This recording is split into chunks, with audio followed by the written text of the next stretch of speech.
Yes, hello everyone. I am Mohit Ahmed Siddiqui with another live online session of a strategic management accounting paper. Now, in today's class, I will be showing you non-financial performance indicators. How non-financial performance actually is measured and evaluated by businesses. This is a very important area for strategic management accounting. क्योंकि बात ये है कि देखें, ये section C का topic है और सेक्शन सी एक ऐसा एरिया है आपके सिलेबस का जिसकी लेंथ कम है, सेक्शन सी की जो है उसकी जो सबसे अच्छी बात है सेक्शन सी की।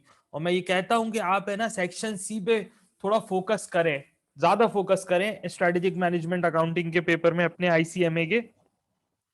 उसकी वजह ये है कि स्ट्रेटेजिक मैनेजमेंट अकाउंटिंग की जो लेंथ कम है लेकिन ये एग्जामिनेबल है, काफी एग्जामिनेबल है, यानी कि तकरीबन समझे कि 35-40 मार्क्स का जो पेपर है वो इससे आ जाता है, आपका सेक्शन सी से। अच्छा, सेक्शन सी में जो टॉपिक है, ट्रांसफर प्राइसिंग एक मेजर टॉपिक है, economic value added, ROI, RI, फिर नॉन फाइनेंशियल परफॉर्मेंस जो आज की क्लास में मैं डिस्कस करूंगा, इसके अलावा बजट है। ये टॉपिक भी जो है अगर आप कोशिश करेंगे, मेहनत करेंगे कि तो बहुत ज्यादा मुश्किल नहीं है, बहुत ज्यादा मुश्किल नहीं है। अक्सर स्टूडेंट कहते हैं कि सर हमारा पेपर पास नहीं हो रहा, ये नहीं हो रहा, वो नहीं हो रहा, लेकिन हकीकत ये है कि ये बहुत ज्यादा ना मुश्किल एरियाज नहीं है। ये जो है ना सेक्शन सी आपका, इसमें जो टॉपिक्स हैं ये बहुत ज्यादा मुश्किल एरियाज नहीं है, बस एक मतलब ना अपना जहन बनाने वाली बात है। थोड़ा सा इसको अगर आप समझ के पढ़ते हैं ना, जैसे आज मैं टॉपिक करा रहा हूँ नॉन फाइनेंशियल परफॉर्मेंस, अगर आप इसकी थोड़ी सी प्रैक्टिस करें, इसको थोड़ा सा ना एक खुद इसके ऊपर सोचें कि भाई ये अगर ये CSF है तो इसका KPI क्या होगा, खुद CSF सोचें किसी कंपनी के, खुद अपने जहन में एग्जाम्पल बनाएं तो खुद ब खुद ये चीज आसान हो जाएगी आपके लिए। चले फिर आज स्टार्ट करते हैं परफॉर्मेंस हायरार्की से। देखें, परफॉर्मेंस हायरार्की में मेनली तीन चीजें आती हैं, मिशन, CSF और KPI। अच्छा, यहाँ पे एक बात मैं आपको वाजे कर दूं कि मुख्तलिफ बुक्स में ये जो परफॉर्मेंस हायरार्की है ना, परफॉर्मेंस मेजरमेंट की या परफॉर्मेंस एवेल्युएशन की, ये जो परफॉर्मेंस हायरार्की है मुख्तलिफ किताबों में ये मुख्तलिफ है। इसके अंदर अक्सर जगहों पे विजन भी आप देखेंगे, आप स्ट्रेटेजी भी देखेंगे, आप गोल्स भी देखेंगे, ऑब्जेक्टिव्स भी देखेंगे, लेकिन ये एक सिंपल फॉर्म है, एक बहुत ही सिंपल फॉर्म है परफॉर्मेंस हायरार्की की। क्या? मिशन, CSF और KPI। अब देखें, अब जब हम यहां पे देखें परफॉर्मेंस हायरार्की की बात हम क्यों कर रहे हैं, क्योंकि हम कंपनीज की परफॉर्मेंस को मेजर करने की बात कर रहे हैं। अच्छा, परफॉर्मेंस इवैल्यूएशन का लफ्ज जब भी आप देखें ना, performance evaluation, performance measurement, performance management, तो यहां पे जो परफॉर्मेंस से जो मुराद है ना, वो किसी इंडिविजुअल की परफॉर्मेंस नहीं है, किसी इंडिविजुअल की, किसी शख्स की परफॉर्मेंस की बात नहीं हो रही है, बल्कि किसी बिजनेस की परफॉर्मेंस की बात हो रही है, किसी कंपनी की परफॉर्मेंस की बात हो रही है, किसी ऑर्गेनाइजेशन की परफॉर्मेंस की बात हो रही है। ठीक है? तो performance measurement, management, performance evaluation, जब भी ये लफ्ज आप देखें अपने स्ट्रेटेजिक मैनेजमेंट अकाउंटिंग के पेपर में या स्ट्रेटेजिक मैनेजमेंट के पेपर में, आप समझ जाएंगे ये जो लफ्ज है ना, ये इसकी तरफ बात कर रहा है, कहाँ इशारा कर रहा है, बिजनेस की परफॉर्मेंस की तरफ इशारा कर रहा है, कंपनी की परफॉर्मेंस की तरफ, ऑर्गेनाइजेशन की परफॉर्मेंस की तरफ इशारा कर रहा है। Performance evaluation, performance management, performance measurement. अच्छा, देखिए, सबसे पहली चीज है किसी भी कंपनी का मिशन। परफॉर्मेंस, जब हम परफॉर्मेंस इवैल्यूएट करते हैं ना किसी कंपनी की, तो परफॉर्मेंस हायरार्की हमें ये कहता है, ये परफॉर्मेंस हायरार्की का ये जो कॉन्सेप्ट है, ये जो डायग्राम है, ये हमें कहती है कि जब भी हम किसी ऑर्गेनाइजेशन की, कंपनी की, बिजनेस की परफॉर्मेंस की बात करते हैं, यानी कि हम ये देखना चाहते हैं कि अगर एक बिजनेस है, कोई एक बिजनेस है, कंपनी है, ऑर्गेनाइजेशन है, वो कितना, वो कैसा परफॉर्म कर रहा है, अच्छा चल रहा है या इतना अच्छा नहीं चल रहा। तो परफॉर्मेंस हायरार्की का जो फलसफा है वो हमें कहता है कि सबसे पहली चीज है जो है ना उसके अंदर, वो है किसी भी कंपनी का मिशन। ठीक है? मिशन, देखें मिशन क्या होता है। मिसाल के तौर पे एक जगह पे लिखा हुआ है, अवर मिशन इज टू, देखें, our mission is to serve our clients and become a market, become a market, wait a minute, and become a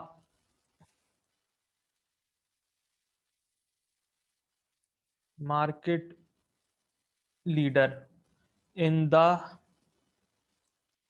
industry while, या बल्कि इसको यूं कर लो, and also provide higher returns to our investors। ठीक है, समझो कि ये एक मिशन स्टेटमेंट लिखी हुई है, एक कंपनी की मिशन स्टेटमेंट लिखी हुई है। अच्छा, मिशन स्टेटमेंट क्या होती है? जो मिशन को जाहिर, एक ऐसी स्टेटमेंट जो किसी भी कंपनी के मिशन को जाहिर करती है। और मिशन का मतलब होता है कि कंपनी क्यों एग्जिस्ट क्यों करती है। अब आप देखो कि ये एक मैंने एक खुद से एक एग्जाम्पल बनाया कि ना, एक मिशन स्टेटमेंट यहाँ पे जो है वो आपके सामने जो है वो पेश की है। देखिए अब इसमें क्या है कि कंपनी का मिशन, मिशन में देखें इंपॉर्टेंट बातें क्या है, कंपनी के मिशन में इंपॉर्टेंट बातें क्या है। पहली बात है सर्व अवर क्लाइंट्स, सर्व अवर क्लाइंट्स। कंपनी क्या करना चाहती है? कंपनी जो है ना वो अपने क्लाइंट्स को बेहतर तरीके से सर्व करना चाहती है। ठीक है, सर्व अवर क्लाइंट्स, पहली बात ये है मिशन में। ठीक है, दूसरी बात क्या है? Become a market leader, market leader बनना चाहती है कंपनी, सबसे ज्यादा मार्केट शेयर कैप्चर करना चाहती है, मार्केट लीड करना चाहती है मार्केट को। ठीक है, in the industry and also provide higher returns to our investors, to our investors। ठीक है, इन्वेस्टर्स को ज्यादा से ज्यादा रिटर्न्स देना चाहती है कंपनी। ठीक है, तो देखें अब इसके ना मिशन में, यहां पे मिशन स्टेटमेंट में चार बातें अहम है, चार बातें अहम है। पहली बात है सर्व अवर clients,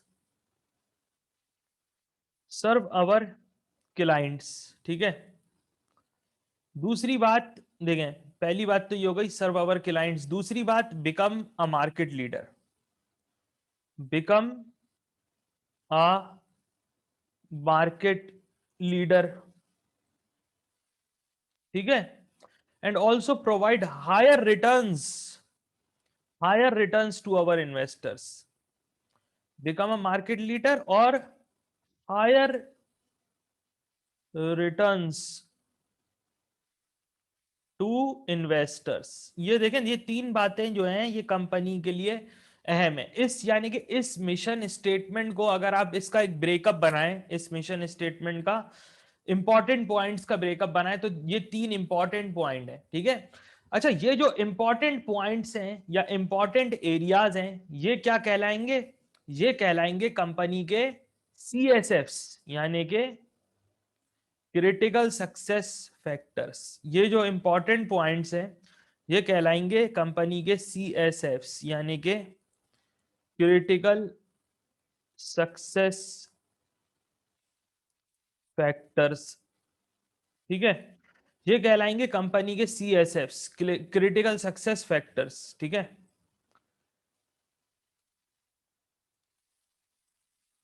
CSFs critical success factors कहलाएंगे। तो हमने पहली चीज तो ये कि हम ये देखेंगे कि कंपनी का मिशन क्या है। दूसरी बात यह है कि हम इसके, तो हम मिशन, जब हम एक मर्तबा कंपनी का मिशन देख लेंगे तो उसके बाद हम क्या करेंगे कि हम जो है उसके मिशन को लेके उसके क्रिटिकल सक्सेस फैक्टर्स को आइडेंटिफाई करेंगे। ठीक है, तो इस मिशन स्टेटमेंट से हमने ये तीन कंपनी के तीन क्रिटिकल सक्सेस फैक्टर्स हमने आइडेंटिफाई कर लिए। ठीक है, चौथी बात ये है, अच्छा देखें क्रिटिकल सक्सेस फैक्टर, अब थोड़ा सा ना इसको यहां पे मैं एक्सप्लेन करता हूं। देखिए क्रिटिकल सक्सेस फैक्टर्स की अगर आपने स्ट्रेटेजिक मैनेजमेंट के पेपर में क्योंकि आप आईसीएमए के स्टूडेंट्स हैं, अगर आपने क्रिटिकल सक्सेस फैक्टर्स की जो है कहीं पे पढ़ी होगी डेफिनेशन या एक्सप्लेनेशन। क्रिटिकल सक्सेस फैक्टर्स क्या होते हैं? क्रिटिकल सक्सेस फैक्टर्स जो है वो इंपॉर्टेंट एरियाज होते हैं किसी भी बिजनेस के, वो इंपॉर्टेंट एरियाज होते हैं, यहां पे मैं लिख रहा हूं CSFs, इंपॉर्टेंट एरियाज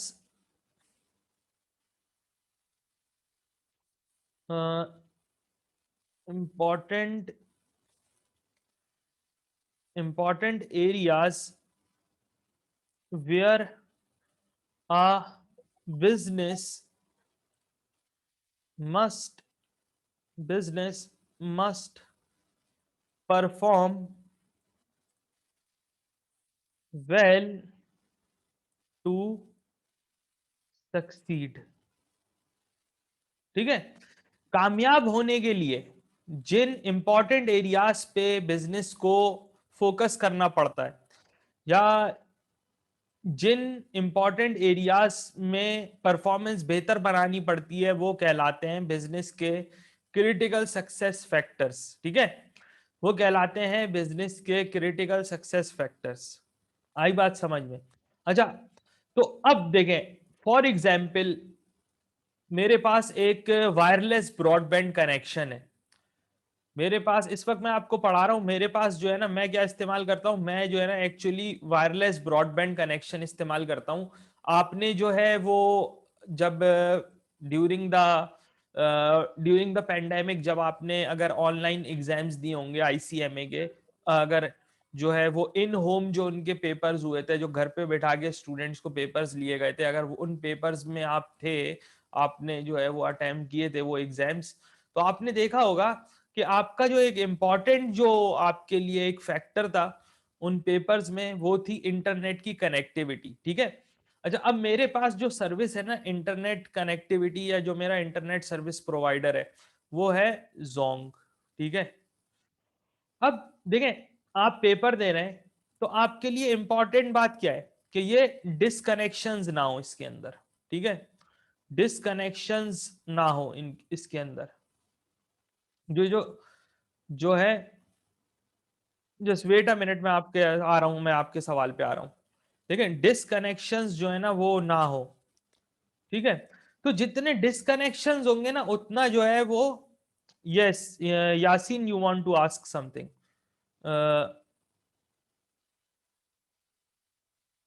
जी, यासीन, आप जो है ना वो अपना सवाल जो है लिख सकते हैं चैट बॉक्स में, लिख के ना आप मुझसे सवाल कर सकते हैं। अनम्यूट का ऑप्शन मेरे पास ना नहीं आ रहा है आपके लिए। ठीक है, जी यासीन, आप चैट बॉक्स में जो है ना वो अपना सवाल लिख दें, क्योंकि जो है ना वो आपने जो है वो मेरा ख्याल है कि आपने जो है ज्वाइन ऑडियो नहीं किया है मीटिंग का।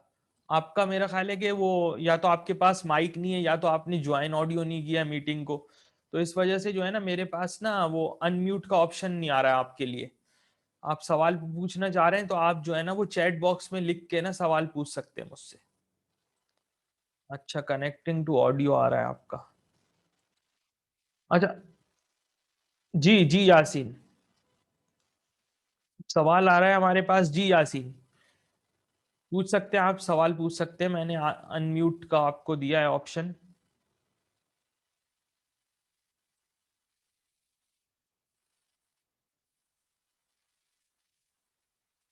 यार आपके कुछ मसला आ रहा है मेरे ख्याल से यासीन, कोई कनेक्टिविटी में कोई टेक्निकल इशू आ रहा है जिसकी वजह से जो है ना वो मेरा ख्याल है कि, ओके, देखिए, आपका कोई सवाल है तो आप चैट बॉक्स में ना लिख के मुझसे ना कंफर्म कर सकते हैं। अगर आप चाह रहे हैं कि मैं आपको अनम्यूट करके ना बोलने का मौका दे दूं तो वो भी मैं कर सकता हूं। आप बस चैट बॉक्स में लिख के ना मुझे कंफर्म कर दें प्लीज ना।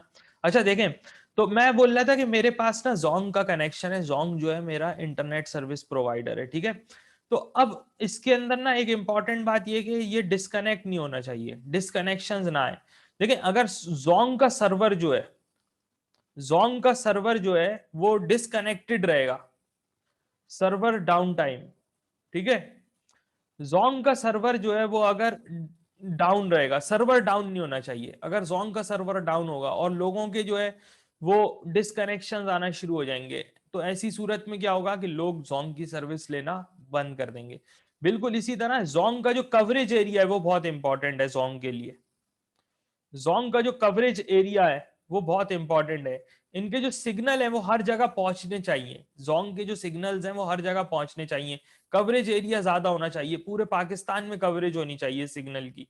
ठीक है, तो ये क्या है, ये इसके असल में जोंग के ये क्या है, ये जो है ना जोंग के सी एस एफ से, ठीक है, जोंग के ना सी एस एफ से।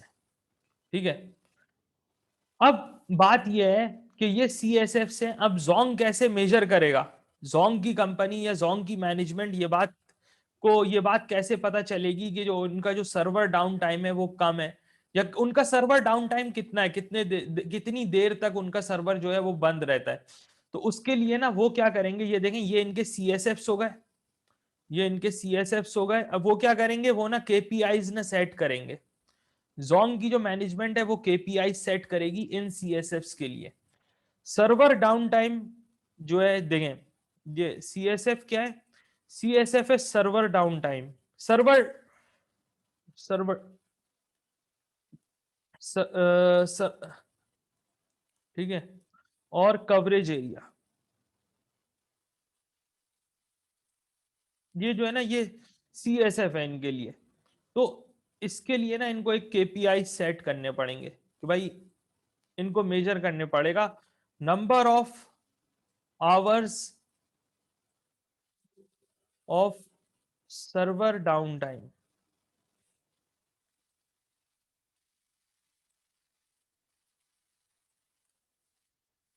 ठीक है, इसी तरह कवरेज एरिया, कवरेज एरिया में आपका आ जाता है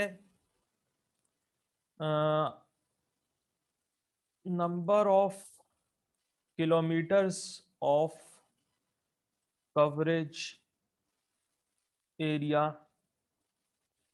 रेडियस, यानी कि कितने दूर तक हमारे सिग्नल जो है ना वो पूरे पाकिस्तान में कितने किलोमीटर तक या कितने माइल तक जो है ना वो कवर करते हैं। तो ये एक एग्जाम्पल है ये केपीआईज की, ये थोड़ा सा जो है ना ये यहाँ पे थोड़ा सा कॉम्प्लिकेट हो गया है।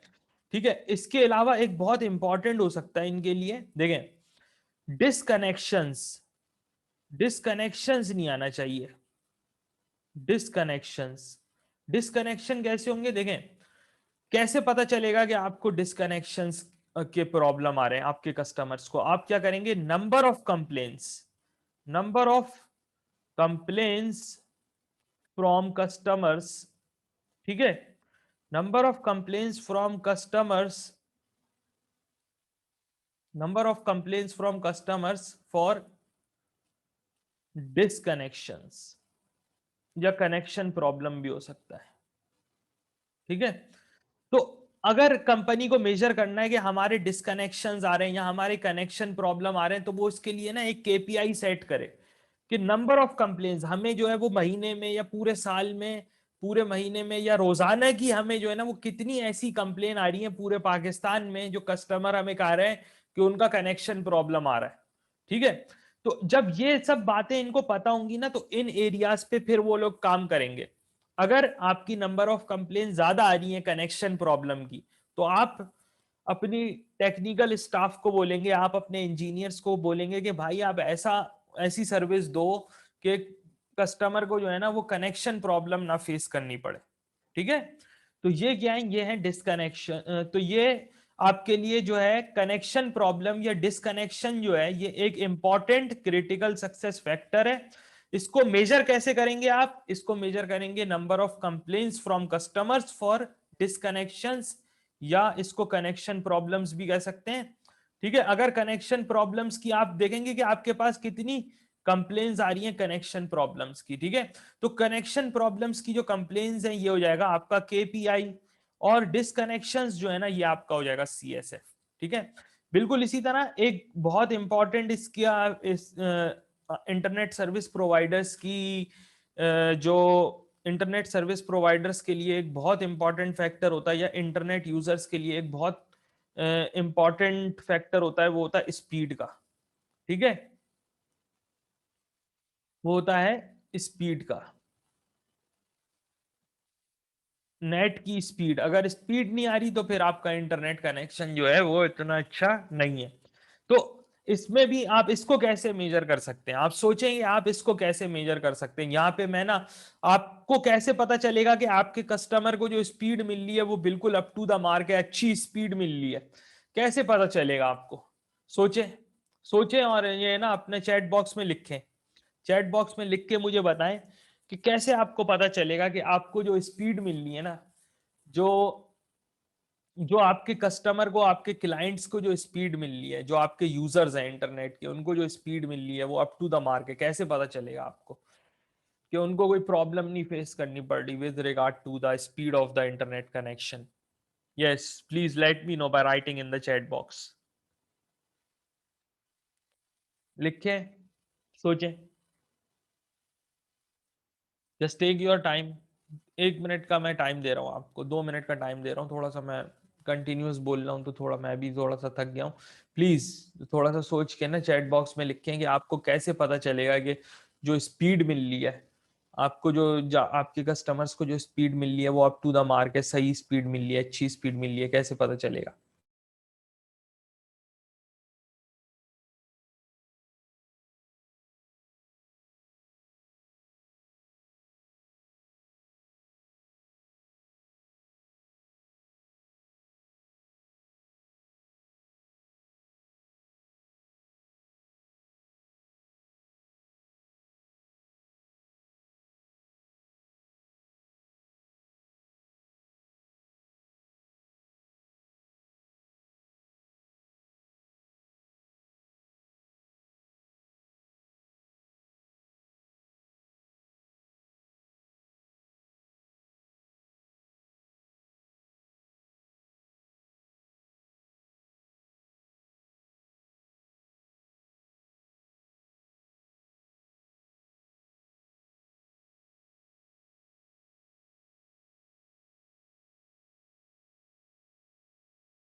देखें, आपको ऐसे पता चलेगा आपके कि आपके कस्टमर्स को अच्छी स्पीड मिल रही है इंटरनेट की, कि आप ना उनकी नंबर ऑफ कंप्लेंट्स देखेंगे with regard to number of complaints for internet speed. आप देखेंगे कि आपके कितने कस्टमर ऐसे हैं जो शिकायत कर रहे हैं आपसे स्पीड के मुतालिक। तो स्पीड जो है वो एक CSF है, ये इसका एक KPI मैंने बना दिया, ठीक है। अच्छा, तो ये तो कुछ बात हो गई हमारी जो है वो CSFs और KPIs के मामले में। अच्छा, एक और इसकी एग्जांपल देखें, दराज है, जैसे दराज पीके, कोई भी ऑनलाइन रिटेलर है, दराज पीके है जैसे, ठीक है। तो इनके लिए ना एक CSF है, दराज पीके के लिए एक क्रिटिकल सक्सेस फैक्टर है on time delivery, on time delivery, ठीक है, ऑन टाइम डिलीवरी। अगर जो चीज मैंने एक ऑनलाइन, दराज एक ऑनलाइन रिटेल स्टोर है, जो चीज मैंने जो चीज मैंने इनसे मंगवाई है, अगर वो ऑन टाइम डिलीवर नहीं करेंगे तो फिर मैं नेक्स्ट टाइम से इनकी सर्विस नहीं लूंगा। तो इसके लिए जो KPI होगा इस CSF के लिए वो होगा percentage of on time delivery, ठीक है। तो ये क्या है, ये इंपॉर्टेंट एरिया है, दराज के लिए ऑन टाइम डिलीवरी एक इंपॉर्टेंट एरिया है। इनकी जो डिलीवरीज हैं वो ऑन टाइम होनी चाहिए, अगर नहीं होगी तो फिर मैं इनसे नेक्स्ट टाइम मैं कहीं और से मंगवा लूंगा, हो सकता है मैं इनसे ना मंगवाऊं। ये CSF है, percentage of on time delivery, ये इसका KPI हो जाएगा, ठीक है। यानी कि कितने परसेंट डिलीवरीज हैं जो हमने टाइम पे की। तो KPI, KPI जो है ये होते हैं एक्चुअली की परफॉर्मेंस इंडिकेटर्स। सॉरी, मैं आपको बताना भूल गया, की परफॉर्मेंस इंडिकेटर्स होते हैं, ये कहलाते हैं की performance. KPI is the short form for की परफॉर्मेंस इंडिकेटर्स, ठीक है। इनको हम परफॉर्मेंस इंडिकेटर्स भी कहते हैं, और इनको हम परफॉर्मेंस मेजर्स भी कहते हैं, केपीआईज को परफॉर्मेंस मेजर्स भी कहते हैं, केपीआईज को। ठीक है, तो ये जो है ना केपीआईज, केपीआईज को किसका शॉर्ट फॉर्म है? की performance indicators, performance measures, performance indicators. देखिए परफॉर्मेंस को इंडिकेट कर रहा है, percentage of on time delivery एक परफॉर्मेंस मेजर है, एक परफॉर्मेंस इंडिकेटर है। जो किसको शो कर रहा है? वो आपकी परफॉर्मेंस को शो कर रहा है with regard to on time delivery. ठीक है, तो हमने तीन बातें सीखी। पहली बात है मिशन स्टेटमेंट, पहली बात है मिशन स्टेटमेंट या मिशन, कंपनी का मिशन। उससे फिर हम आगे आ जाते हैं, तो हम critical success factor mission statement से आइडेंटिफाई करते हैं, मिशन से कंपनी का आइडेंटिफाई करते हैं। केपीआईज जो है वो हम आइडेंटिफाई करते हैं। ठीक है, एक मरतबा हम क्रिटिकल सक्सेस फैक्टर्स आइडेंटिफाई कर लेते हैं, तो फिर then we move on to towards the KPIs of the company. फिर हम उन क्रिटिकल सक्सेस फैक्टर्स के लिए केपीआईज जो है वो सोचते हैं, केपीआईज बनाते हैं और केपीआई सेट करते हैं। ठीक है, तो तीन चीजें हैं परफॉर्मेंस हायरार्की में। पहली बात है कंपनी का मिशन या मिशन स्टेटमेंट, दूसरी बात है मिशन स्टेटमेंट से क्रिटिकल सक्सेस फैक्टर हम आइडेंटिफाई कर लेते हैं, और क्रिटिकल सक्सेस फैक्टर से then we move on to the key performance indicators. अच्छा, अब आज की इस क्लास में मेरे पास एक सवाल है आपके लिए। ये सवाल ऑल दो थोड़ा सा जो है ना, थोड़ा सा ये सवाल जो है ये थोड़ा सा जो है ना, मैं समझता हूं कि आईसीएमए के पैटर्न से हटकर है। ठीक है, actually this is a question from the ACCA F5 revision kit, the BPP revision kit of the ACCA F5 paper. इस सवाल में, ये सवाल है एक ऑनलाइन रिटेलर का, एक कंपनी है और एक ऑनलाइन रिटेलर है जो फैशन गुड्स बेच रही है। ठीक है, अब इस कंपनी ने फर्स्ट 2 क्वार्टर्स में ट्रेडिंग की है। देखिए पहले 3 महीने ट्रेडिंग की, पहले 3 महीने ट्रेडिंग की, तो उनको ना पता चला कि भाई कुछ मसले ये मसले हैं। ठीक है, तो दूसरे क्वार्टर में उन्होंने उन मसलों को जो है वो उन उन प्रॉब्लम्स को ओवरकम करने के लिए कुछ स्टेप्स लिए, और वो स्टेप्स जो है ना वो ये यहाँ पे लिखे हुए हैं। देखें ये यहाँ पे एडवर्टाइजिंग, ये मुख्तलिफ इन्होंने ना स्टेप्स लिए, एडवर्टाइजिंग की इन्होंने, इन्होंने सर्च इंजन ऑप्टिमाइजेशन करवाई, इन्होंने वेबसाइट पे काम किया, वेबसाइट के टेक्निकल इश्यूज पे, फिर इन्होंने अपने कस्टमर्स को कुछ इंसेंटिव्स दिए। यानी कि इन्होंने कुछ स्टेप्स लिए हैं, कुछ स्टेप्स लिए हैं। पहले 3 महीने तक इन्होंने बिजनेस किया, उसके बाद उन्होंने देखा कि यार ये प्रॉब्लम्स है, फिर उन्होंने कुछ मुख्तलिफ स्टेप्स लिए अपने बिजनेस को बेहतर बनाने के लिए, और इवेंचुअली उन्होंने ना ये आपको कुछ इंफॉर्मेशन दी हुई है Q1 के बारे में और Q2 के बारे में। ठीक है, Q1 और Q2 के बारे में इंफॉर्मेशन दी हुई है। आपको क्या करना है कि आपको जो है ना वो ये असेस करनी है कंपनी की परफॉर्मेंस Q2 में।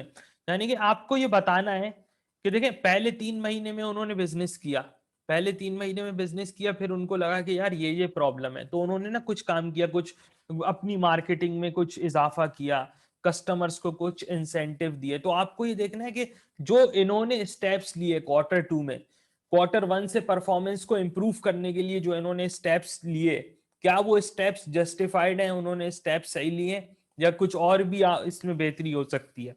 ठीक है, तो ये सब आपको ना इस सवाल में आइडेंटिफाई करना है। अच्छा, अब ये देखें ये क्या है ना, ये आपके पास परफॉर्मेंस मेजर्स हैं एक्चुअली। यहाँ पे ये जो है ना सेल्स रेवेन्यू, मिसाल के तौर पे जो है ना वो ये है सेल्स रेवेन्यू है, नेट प्रॉफिट मार्जिन है, ये सब क्या है? ये जो है ना ये आपके पास ये तमाम परफॉर्मेंस मेजर्स है,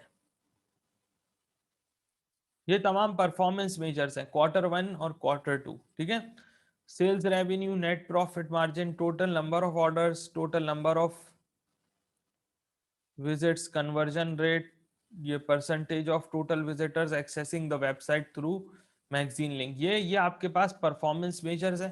ठीक है, ये तमाम आपके पास परफॉर्मेंस मेजर्स हैं।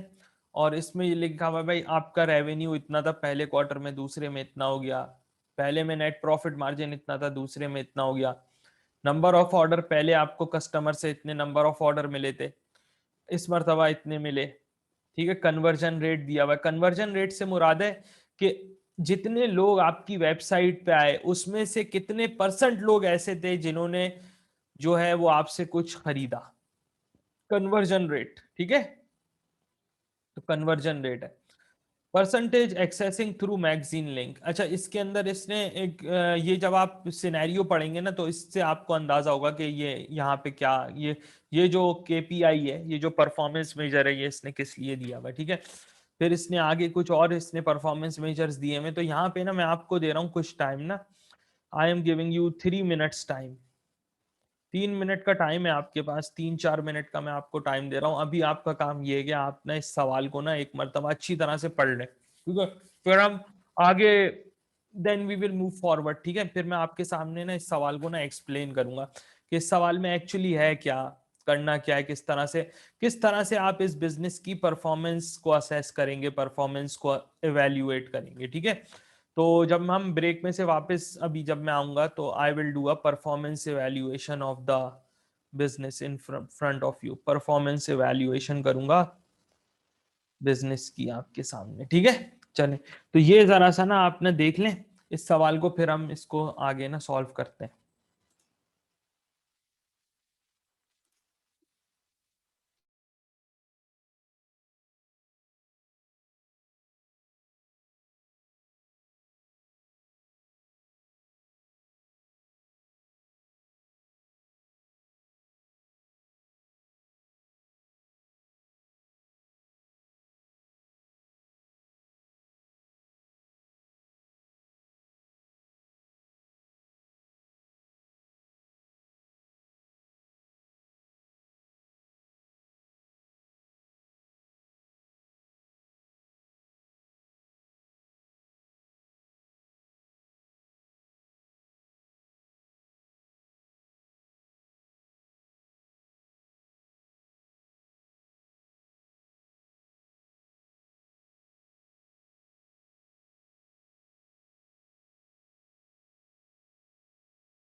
चलें, फिर ऐसा करते हैं कि देखें, ब्रेक पे जाने से पहले मैंने आपको कहा था कि आपने इस सवाल को पढ़ लें। देखें अब इस सवाल में क्या है कि इस सवाल में जो है वो, देखें इस सवाल में क्या है कि इस सवाल में देखें, अगर आप जो इंफॉर्मेशन आपको गिवन है उससे पता चल रहा है कि देखें आपका रेवेन्यू बहुत इंक्रीज हुआ है। रेवेन्यू जो है ना वो बहुत ज्यादा ना इंक्रीज हुआ है। ठीक है, रेवेन्यू देखें, रेवेन्यू काफी इंक्रीज हुआ है। पहले कितना था? पहले था 22 लाख, अब आ रहा है 27,50,000। ठीक है, यानी कि from 2.2 million to 2.75 million, 25% increase है रेवेन्यू में, जो कि बड़ा अच्छा इंक्रीज है। ये इंक्रीज क्यों आया है? देखें, एक तो कंपनी ने ना अपनी मार्केटिंग की है, एक तो कंपनी ने देखें अपनी मार्केटिंग पे खर्चा किया है, एडवर्टाइजिंग में देखें। ठीक है, और ये देखें वेबसाइट कंसल्टेंट की इन्होंने वेबसाइट कंसल्टेंट की इन्होंने सर्विस ली है लोगों को अपनी वेबसाइट पे लाने के लिए, मार्केटिंग पे खर्चा किया है कंपनी ने। ठीक है, तो अब क्या है कि एक तो ये मार्केटिंग की वजह से इनका रेवेन्यू इंक्रीज हुआ है। जाहिर सी बात है, आप जितनी मार्केटिंग करेंगे उतनी आपकी रिकग्निशन होगी, ज्यादा लोग आपको जानेंगे और ज्यादा लोग आपके पास आएंगे। ठीक है, और फिर दूसरी बात ये है कि जो है ना कंपनी ने कुछ डिस्काउंट्स ऑफर किए। ठीक है, अगर आप यहाँ पे पढ़े इंसेंटिव 2 में तो लिखा हुआ है $10 discount, $10 discount to all customer spending $100 और more at any one time. ठीक है, तो ये बात हो गई आपकी रेवेन्यू की। अच्छा, अब अगर हम किसकी बात करें, इनके नेट प्रॉफिट मार्जिन की, देखें प्रॉफिट मार्जिन, तो प्रॉफिट मार्जिन जो है ना वो इनका क्या हो गया है, प्रॉफिट मार्जिन इनका कम हो गया है। एक तो हमने बात कर ली इनके रेवेन्यू की, अब हम बात करते हैं इनके नेट प्रॉफिट मार्जिन की। नेट प्रॉफिट मार्जिन, अच्छा नेट प्रॉफिट मार्जिन में क्या है कि नेट प्रॉफिट मार्जिन जो है वो इनका घट गया है। पहले 25% था, अब जो है 16.7% हो गया। उसकी वजह यह है, उसकी वजह यह है हम्म कि इन्होंने जो है ना वो सब्सटेंशियल अमाउंट जो है वो बेयर किया है, सब्सटेंशियल कॉस्ट इनकर की है, बहुत बड़ी कॉस्ट इनकर की है एडवर्टाइजिंग के लिए। जाहिर सी बात है, जब आप एकदम बहुत ज्यादा कॉस्ट इनकर करेंगे तो आपका जो प्रॉफिट मार्जिन है, आपका जो प्रॉफिट है वो क्या हो जाएगा, खुद ब खुद कम हो जाएगा। ठीक है, अगर आप इसका जो है नेट प्रॉफिट भी कैलकुलेट कर लें, आप इसका नेट प्रॉफिट भी कैलकुलेट कर लें कि नेट, देखिए नेट प्रॉफिट मार्जिन आपको गिवन है, आप रेवेन्यू को मल्टीप्लाई करें नेट प्रॉफिट मार्जिन से तो आपका जो है ना नेट प्रॉफिट आ जाएगा। अगर आप नेट प्रॉफिट कैलकुलेट कर लें दोनों सालों में, तो क्वार्टर 1 में जो नेट प्रॉफिट आ रहा है वो आ रहा है कितने का, क्वार्टर 1 में जो नेट प्रॉफिट आ रहा है वो आ रहा है 550,000 का। ठीक है, 550,000 का आ रहा है क्वार्टर 1 में नेट प्रॉफिट, और क्वार्टर 2 में जो आ रहा है ना नेट प्रॉफिट वो आ रहा है 687,500 का। अच्छा, सेल्स तो बहुत ज्यादा बढ़ी है, देखें सेल्स तो बहुत ज्यादा बढ़ी है, प्रॉफिट इतना नहीं बढ़ा। उसकी वजह यही है कि हमने बहुत सारी कॉस्ट इनकर की है अपना, यानी कि एडवर्टाइजिंग वगैरह पे बहुत ज्यादा कॉस्ट इन्होंने लगाई है क्वार्टर 2 में। इस वजह से जो है ना इनका जो नेट प्रॉफिट मार्जिन है वो घटा है, और इतना ज्यादा नहीं है नेट प्रॉफिट क्वार्टर 1 के मुकाबले में। जितनी ज्यादा सेल बढ़ी है उसके लिहाज से नेट प्रॉफिट इतना ज्यादा नहीं बढ़ा। ठीक है, अच्छा चले, total number of orders from the customers, total number of orders from the customers, देखें नंबर ऑफ ऑर्डर्स जो है डेफिनेटली ये इंक्रीज हुए हैं। क्या वजह हो सकती है, आप खुद सोचें कि क्या वजह है नंबर ऑफ ऑर्डर्स इंक्रीज होने की, क्या वजह है? देखिए नंबर ऑफ ऑर्डर्स इंक्रीज होने की वजह ये हो सकती है कि एक तो जो है ना इन्होंने डिस्काउंट्स ऑफर किए, एक तो उन्होंने डिस्काउंट्स ऑफर किए, फिर इन्होंने जो है अपनी मार्केटिंग की है। सही है, तो इसकी ना यही वजह है, डिस्काउंट नंबर ऑफ ऑर्डर्स बढ़ने की जो वजह है वो यही है, इनकी मार्केटिंग और इनके ना डिस्काउंट्स। अच्छा,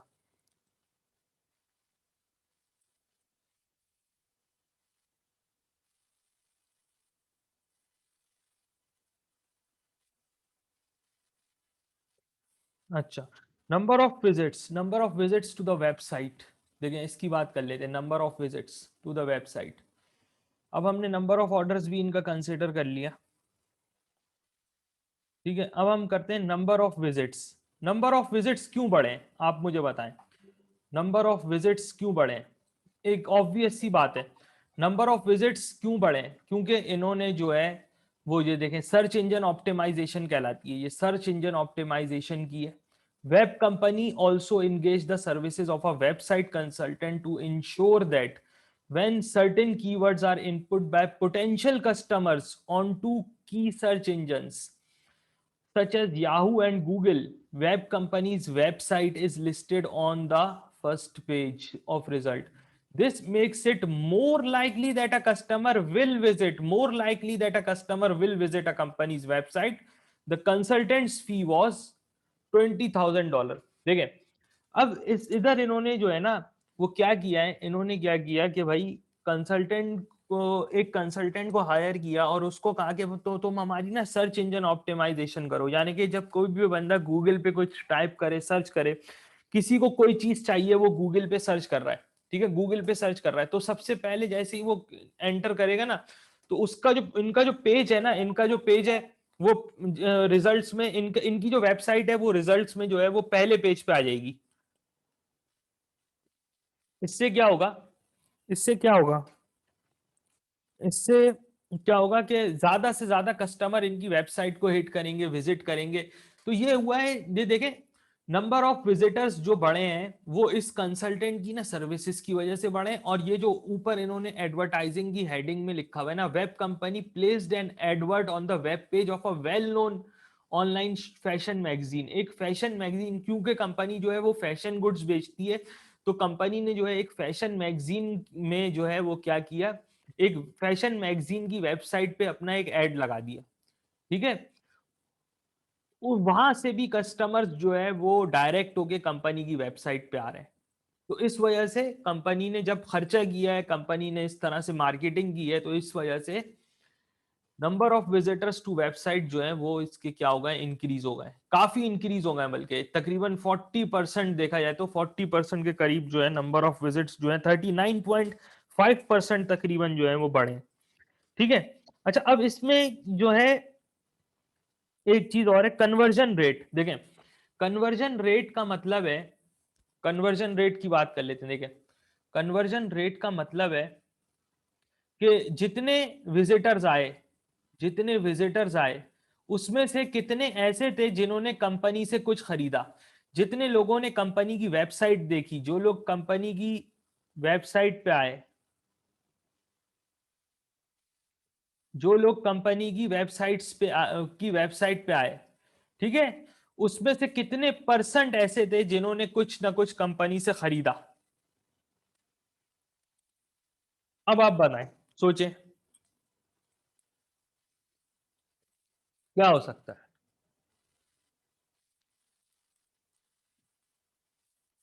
जो लोग कंपनी की वेबसाइट पे आए उसमें से कितने ऐसे थे जिन्होंने कंपनी से कुछ खरीदा, ये कहलाता है कन्वर्जन रेट। कितने परसेंट लोग ऐसे थे, पहले क्वार्टर में 40% लोग ऐसे थे, 40% लोग ऐसे थे जिन्होंने कंपनी से कुछ खरीदा। जो लोग आए वेबसाइट पे 1 लाख के करीब, 1 लाख से कुछ ज्यादा लोग आए, जिसमें से 40,000 ऐसे थे जिन्होंने कुछ खरीदा। तकरीबन 40% ऐसे थे जिन्होंने कंपनी की वेबसाइट से कुछ ना कुछ खरीदा। 35% लोग ऐसे थे जिन क्वार्टर टू में जिन्होंने कंपनी की वेबसाइट से कुछ ना कुछ खरीदा।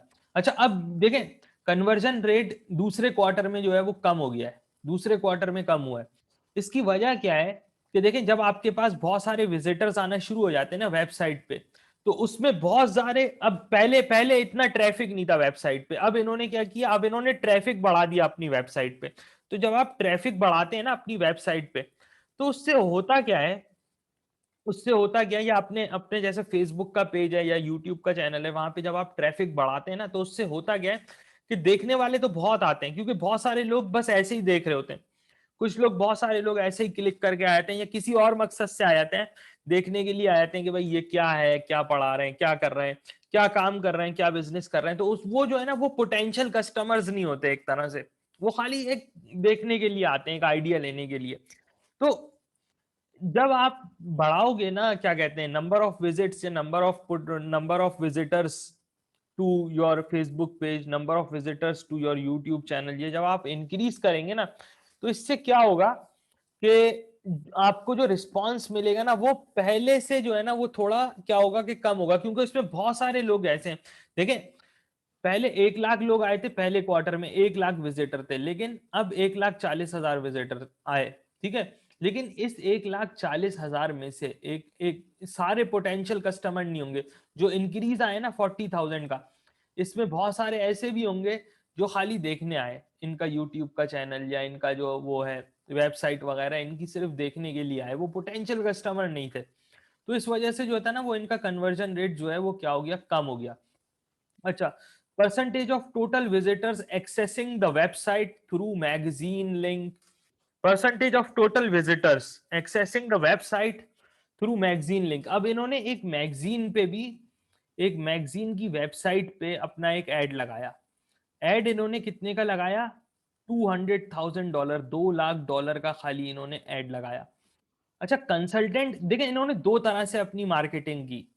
एक तो इस वेब पेज लिंक के थ्रू इन्होंने मार्केटिंग की, दूसरा इन्होंने जो प्रमोशन का तरीका अख्तियार किया वो ये कंसल्टेंट को इन्होंने पे की 20,000 इन्होंने एक वेबसाइट कंसल्टेंट को पे किए। और ये जो इन्होंने फैशन मैगजीन के वेब पेज पे जो इन्होंने ऐड लगाया, उसकी कॉस्ट थी $2 लाख। अब देखें कितना सब्सटेंशियल डिफरेंस है, ये बहुत बड़ी कॉस्ट है, $2 लाख जो है वो बहुत बड़ी कॉस्ट है। और दूसरी तरफ इन्होंने खाली $20,000 दिए थे। अच्छा, ये $2 लाख देने से क्या हुआ कि खाली 20% लोग ऐसे थे, जितने लोग इनके पास आए इनकी वेबसाइट पे, उसमें खाली 20% लोग ऐसे थे जो इस लिंक के थ्रू आए, जो इस $2 लाख के एवज आए। ये जो $2 लाख इन्होंने लगाए, इसके अगेंस्ट जो थे वो खाली 20% लोग, यानी कि 141,714 का आप ले लें 19.9%। ठीक है, और आप कैलकुलेट करेंगे कितना बन रहा है, देखें, आप कैलकुलेट करेंगे कितना बन रहा है, 141,714 मल्टीप्लाई बाय 0.20, तो या 0.199, देखें, तो ये बन रहा है खाली 28,200, ये बन रहा है खाली 28,200, यानी कि आउट ऑफ 141,714, आउट ऑफ 141,714 जो थे, उसमें से खाली 28,200 लोग ऐसे थे जो ये $2 लाख देने की वजह से आए। तो ये जो है ना, ये इनका जो ये जो इनकी जो मार्केटिंग स्ट्रेटेजी है ना, ये जो इन्होंने जो $2 लाख दिए हैं, ये इससे इनको ना इतना फायदा नहीं हो सका, अनफॉर्चुनेटली। ठीक है, अब चलें, अब आगे बढ़ते हैं। अच्छा, number of subscribers to newsletter, देखिए, अच्छा एक चीज और है इसके अंदर, वेबसाइट अवेलेबिलिटी ड्यूरिंग Q1। पहले क्वार्टर में क्या हुआ, there were a few problems, company की वेबसाइट में ना कुछ मसला था पहले क्वार्टर में, और बहुत सारी कंपनी को ऐसा लगा कि बहुत सारी सेल जो है ना वो लूज हो रही है हमारी, किसकी वजह से, वेबसाइट की अवेलेबिलिटी की वजह से, यानी कि लोग वेबसाइट को हिट कर रहे हैं तो वेबसाइट बंद पड़ी हुई है। ठीक है, तो उन्होंने अपने आईटी डिपार्टमेंट को कहा कि भाई आप जो है ना वो वेबसाइट की अवेलेबिलिटी जो है वो बेहतर बनाएं, बहुत से लोग जो है वो वेबसाइट को नहीं देख पा रहे। तो उस पे आईटी डिपार्टमेंट ने काम किया, लेकिन देखें, वेबसाइट अवेलेबिलिटी पहले भी 95% थी, अभी भी 95% है, इसके अंदर कोई इंप्रूवमेंट नहीं है। इसका मतलब है कि आईटी डिपार्टमेंट ने अभी तक प्रॉब्लम जो है वो इनका सॉल्व नहीं किया है, जो वेबसाइट का प्रॉब्लम है।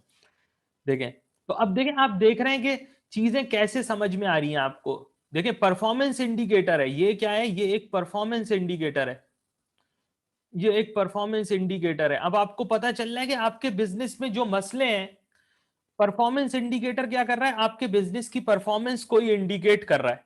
ठीक है, अब आपको पता चल रहा है कि आपके जो बिजनेस में जो मसले हैं वो कैसे, यानी कि आपको आपको कैसे पता चलेगा कि जो प्रॉब्लम्स हैं बिजनेस के वो आइदर सॉल्व हो रहे हैं जब बिजनेस कैसा परफॉर्म कर रहा है, नॉन फाइनेंशियल परफॉर्मेंस बिजनेस की कैसी है, ये सारे जो हैं इसमें ज्यादातर जो है वो नॉन फाइनेंशियल परफॉर्मेंस मेजर्स हैं, बल्कि खाली दो ऊपर के जो दो हैं, ये खाली ये दो जो हैं, total sales revenue and net profit margin, ये फाइनेंशियल परफॉर्मेंस मेजर्स हैं। लेकिन बाकी इसके अलावा जो है ये तमाम नॉन फाइनेंशियल परफॉर्मेंस इंडिकेटर्स हैं, ठीक है। अच्छा, नंबर ऑफ कस्टमर्स स्पेंडिंग। अच्छा, अब ये एक इन्होंने यहाँ पे एक और मेजर दिया हुआ है कि ऐसे कितने कस्टमर थे जिन्होंने $100 से ज्यादा की परचेज की वेबसाइट से। तो पहले 4650 थे, अब बढ़ के हो गए 6390, अब बढ़ के हो गए 6390। तो अब ये आप सोचें कि ये ऐसा क्यों, यानी कि ऐसा क्यों हो रहा है।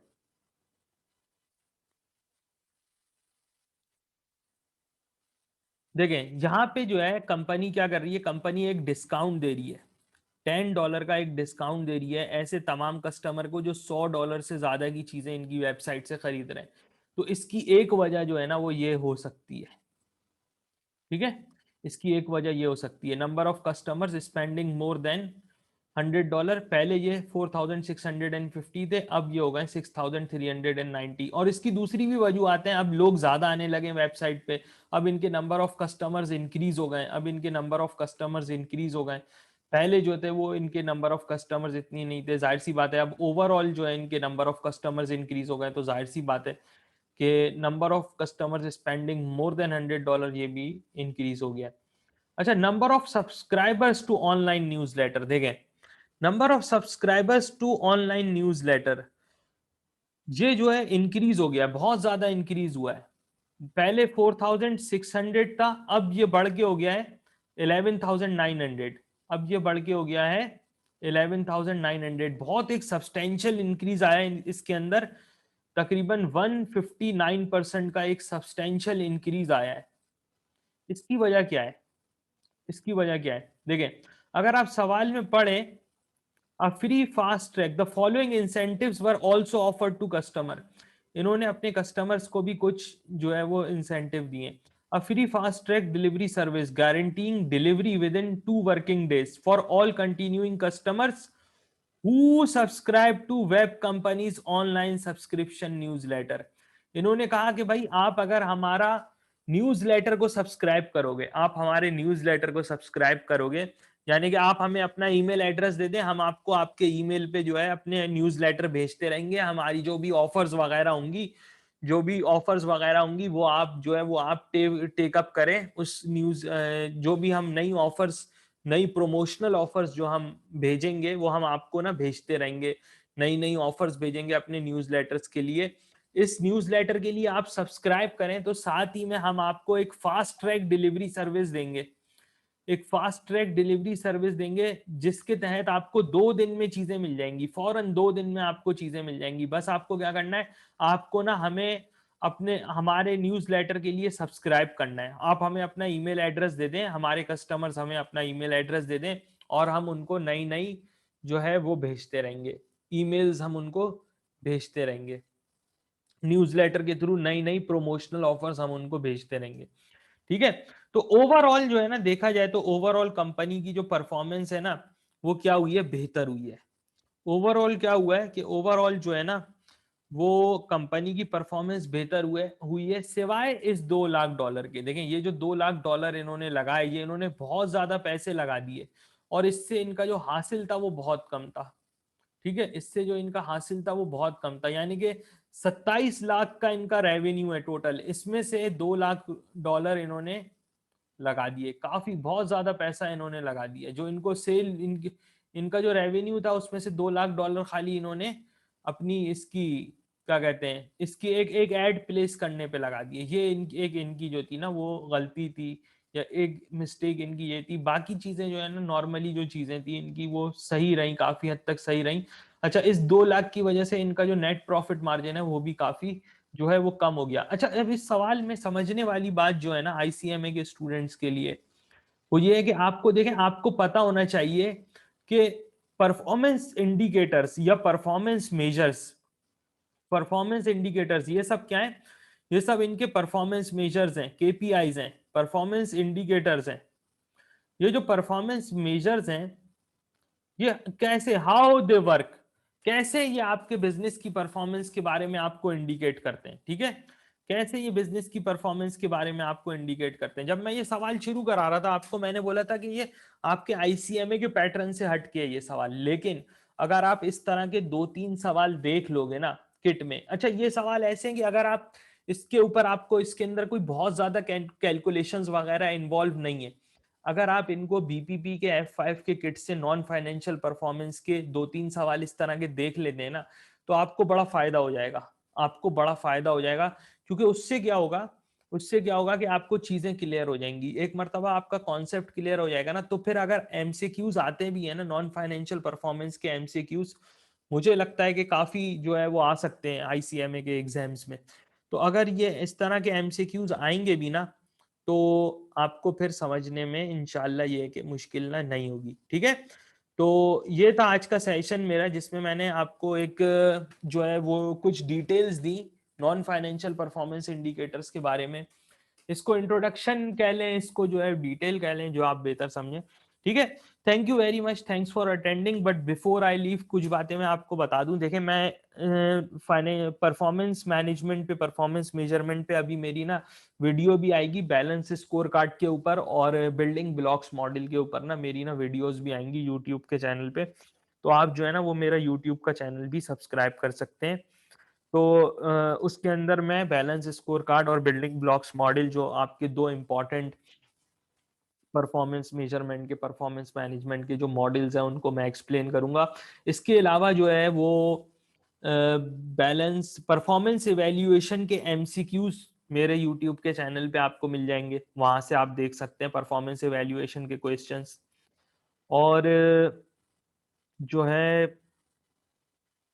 बैलेंस स्कोर कार्ड, और इसके अलावा हाँ एक एक बात और है, परफॉर्मेंस एवेल्युएशन का एक और सवाल भी है इसी तरह से मैंने ना सॉल्व किया हुआ है, अगर आप वो भी देख लेना तो फिर ये जो नॉन फाइनेंशियल परफॉर्मेंस का आपका एरिया है ना, ये पूरा ना कवर हो जाएगा आपका। और एक ROI RI की वीडियो है, उससे पूरा आपका तकरीबन मैंने जो है ना मेरे यूट्यूब के चैनल पे मैंने अपना तकरीबन मैंने परफॉर्मेंस एवेल्युएशन का एरिया काफी हद तक कवर किया है, ठीक है।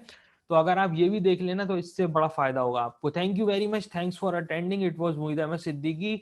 Hope to see you soon. I will keep doing sessions like this for the February exams. Thank you very much.